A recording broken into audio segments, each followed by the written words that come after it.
Los miembros numerarios de la Academia Mexicana de la Lengua tienen la obligación, por disposición estatutaria, de ofrecer periódicamente una lectura de su autoría, una exposición, una charla o una conferencia en las sesiones plenarias de la corporación que se llevan a cabo quincenalmente.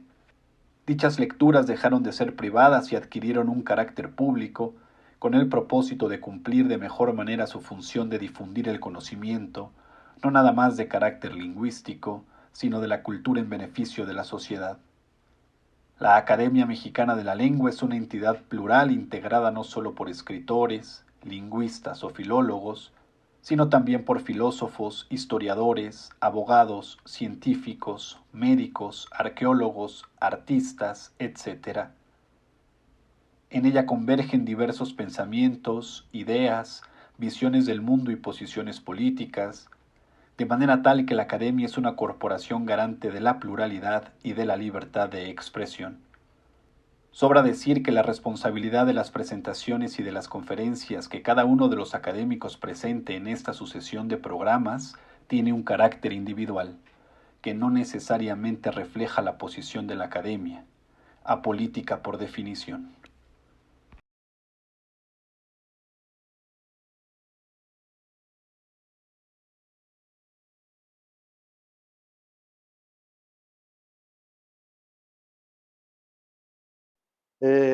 Tenía desde hace algunos meses la inquietud de platicarles algunas ideas que tengo respecto a Lascas de Salvador Díaz Mirón, un poemario que creo que marca un antes y un después muy importante en la historia de la poesía mexicana, y es lo que traigo el día de hoy. El texto que leeré para ustedes se titula Lascas, el primer poemario moderno de la poesía mexicana. Doy inicio a la lectura. Para sorpresa de mucha gente más, menos culta, la palabra poemario es de acuñación muy reciente, tanto como lo sería fabulario, cancionario o minificcionario si existieran. Al 7 de octubre del 2020, la primera ocurrencia de poemario en el Corpus Diacrónico del Español data de 1943 en un trabajo del cubano Ángel Auquier, y solo se consignan 8 ocurrencias en singular y plural. En el corpus de referencia del español actual se registran 231 casos de poemario, 84 más de poemarios, y la primera mención se remonta apenas a 1977 en un documento que procede de la prensa. El lema no ingresó al diccionario de la lengua española hasta su 19ª edición de 1970. La palabra es muy nueva porque el concepto es muy nuevo. Catulo, a pesar de lo cerca que estuvo de componer un poemario, no fue comprendido por los gramáticos del siglo IV, y el conjunto de su obra se transmitió organizada conforme a la métrica. Primero una sección de polimétricos del 1 al 60, del 61 al 64 epitalamios y epilios, y en el tercer libellus pues estaría la poesía elegiaca. Petrarca fue el primer poeta antiguo en diseñar una verdadera experiencia estética y emocional en su canzoniere. El compromiso de este magno proyecto fue tal que, además de las distintas versiones manuscritas conservadas por él, corregidas de su puño y letra, eh, el nombre de la protagonista de esta experiencia narrativa y emocional, pues fue Laura, como todos sabemos. Un juego onomástico con el que seguramente justificó su ambición de ser el primer poeta en coronarse con el laurel, a semejanza de Apolo en los Juegos Píticos, luego de ser desairado por Dafne.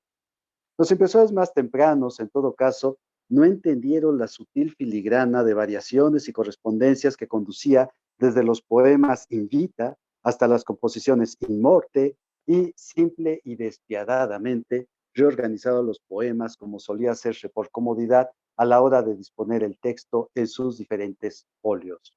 Primero sonetos, irremediablemente 2 por folio, luego canzones, luego sextinas, madrigales, etc. ¿Quién dice que Garcilaso también compuso un cancionero? No ha aportado pruebas fehacientes de ello. Un poemario, en el sentido moderno, no es solo una reunión biográfica, acumulativa, azarosa de las intenciones estéticas del artista, con su realización material en el libro. El espacio físico, que denominamos con mucha economía libro, pero que puede ser un rollo de papiro, como en el caso de Blanco, de Octavio Paz en 1967, o Knox de Anne Carson en el 2010. La experiencia unitaria depende del armado de las partes, principalmente piezas breves y con unidad en sí mismas, pero que desde una perspectiva transversal ayudan a profundizar en esta experiencia estética y emocional de forma nunca antes vista a través de un complejo sistema de semejanzas, analogías, contrastes, tanto en el plano sintagmático como en el paradigmático de la lectura. Si los poemas fueran departamentos y el poemario un edificio, cada departamento se conectaría mágicamente con los otros, contiguos o no, de un nivel al otro, del tercero al sexto piso y luego al decimoprimero y de vuelta al quinto, para unir recursos. En unos estarían los sillones más cómodos, en otros las cocinas mejor acondicionadas, en otros los baños lucirían más equipados y limpios. Sin faltar a la moral, podríamos desplazarnos entre niveles, como lo hacemos ahora entre habitaciones, disfrutar al mismo tiempo de todos los decorados y convivir con todos los condóminos, conocer sus historias e integrarlas todas en una sola historia. La poesía decimonónica no pudo diseñar experiencias estéticas tan ambiciosas como la del poemario moderno. Si la poesía del siglo XIX nos parece hoy dispersa y huidiza, se debe en parte a que circuló mayormente en publicaciones periódicas efímeras. Si nos parece una poesía por completo anclada en la circunstancia social, es porque muchos de sus poemas se escribieron en el cuaderno de la señorita X durante alguna velada en ocasión de su cumpleaños. Si nos parece meliflua o altisonante, es porque se recitaba más en las reuniones literarias de lo que se leía en privado y en silencio. Si nos parece que el libro típico de poesía del siglo XIX es una suma del trabajo poético de su autor, es porque se llegaba a él con mucho esfuerzo y se pagaba con recursos propios en una imprenta mercenaria para regalar después entre los amigos más cercanos. Poemas publicados aquí y allá en las hojas de los periódicos y que entre las tapas de un libro fueron ramilletes, compilaciones, antologías o más modernamente autoantologías, pero nunca realmente poemarios. Desde sus mismos títulos puede percibirse la dispersión de las obras y su desconexión con una voluntad estética unitaria por parte de sus autores. José Joaquín Pesado publicó sus poesías originales y traducidas. Manuel Carpio publicó solamente un tomo titulado Poesías. Manuel Sánchez de Tagle, Obras Poéticas. Antonio Plaza, con algo más de creatividad, el álbum del corazón. Juan de Dios Pesa simplemente lo tituló Poesías. Vicente Riva Palacios agregó un posesivo a mis versos con los cuales se apropiaba de esos materiales. Manuel M. Flores jugó con el sentido etimológico de antología y entonces lo tituló Pasionarias. Guillermo Prieto reuniría sus versos de juventud en un volumen titulado Versos Inéditos, y decía él que no llevaba correcciones ni recortes, porque, cito, sucedería con mis versos como con mi persona, que el día que me pusiese corsé y me llenara de afeites, nadie me reconocería. Su poesía satírica y costumbrista fue a dar a Musa Callejera, poesías festivas nacionales, y sus poemas históricos y tradicionales sobre la independencia irían a dar al romancero nacional. El primer poemario mexicano moderno surge de la coincidencia de la imprenta y el talento individual, del plagio descarado, del enojo, de la reclusión, de simpatías políticas y del erario público. Circunstancias azarosas y aparentemente desconectadas entre sí, pero que sirvieron para que Díaz Mirón publicara Lascas en 1901. Luego de retar a duelo y matar a Federico Walter, Díaz Mirón estuvo recluido en la cárcel de Veracruz de 1892 a 1896. Si atendemos los poemas fechados en Lascas, su redacción corre de julio de 1892 a las semanas previas a la aparición del libro en 1901. Las causas para pensar en un libro unitario de poemas no fueron estéticas, pese a todo, sino comerciales. Ya en la cárcel, como cuenta en el prólogo titulado Dos Palabras, Díaz Mirón se enteró de una edición norteamericana realizada sin su autorización con sus poemas recogidos o secuestrados de los periódicos. Este plagio le haría renegar de su obra previa, Alaskas, al que desde ahora consideraría su libro único auténtico, y a redirigir los pasos de su estética en una misma dirección. El plagio lo hacía rechazar sus poemas románticos, publicados anteriormente en publicaciones periódicas, y lo obligaba a proponer una estética nueva y unitaria a contracorriente de las políticas editoriales de su momento. Díaz Mirón, para no ser sujeto nuevamente de atropello, se distanciaría de los periódicos y con ello, sin saberlo, de los libros de poesía reunidos o autoantologías tan comunes en el siglo XIX.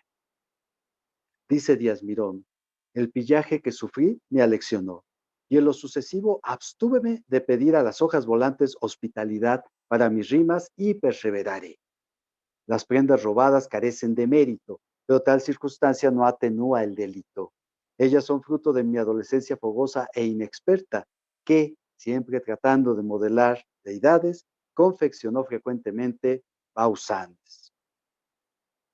Este nuevo criterio artístico sería explícito y modelaría por completo la experiencia de la lectura a partir de una estrategia simple y que hoy nos parece algo gastada por el uso, pero que en 1901 y en México no era frecuente.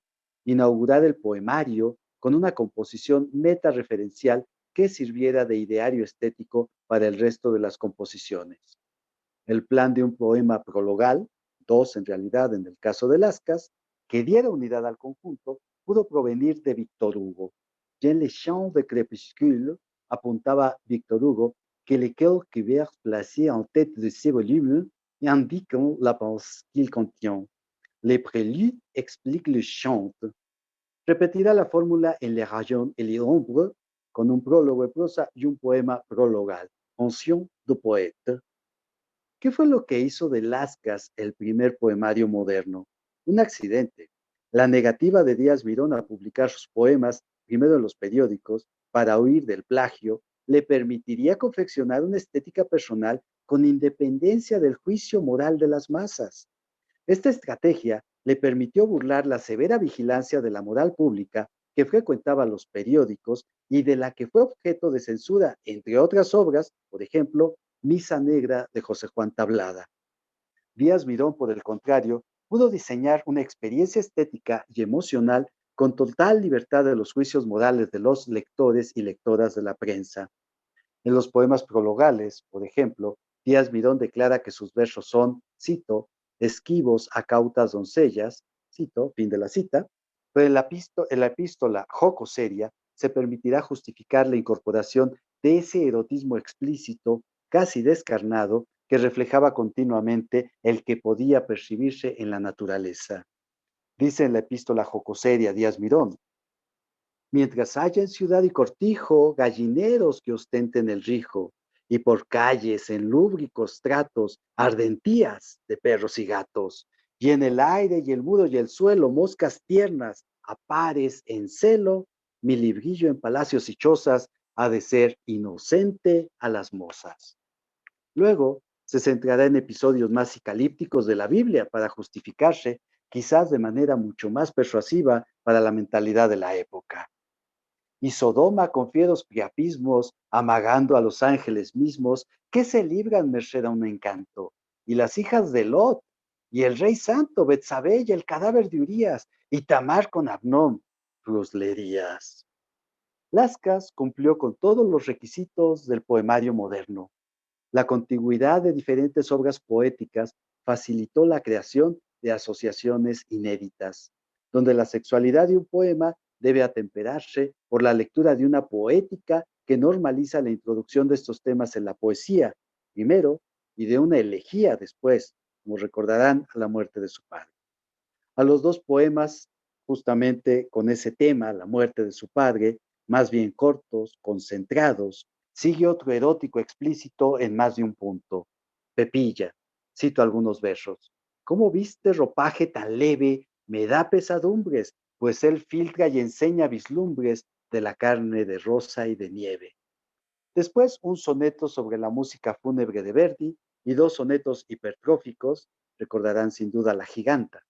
Le sigue un Ecce Homo, que podría representar al mismo poeta en su paso por la cárcel, que cruza las fantasías eróticas de una joven en vigilia y sueño y desemboca en la descripción de un colgado en el soneto Ejemplo. Sexualidad y muerte se imbrican en esta visión naturalista del mundo.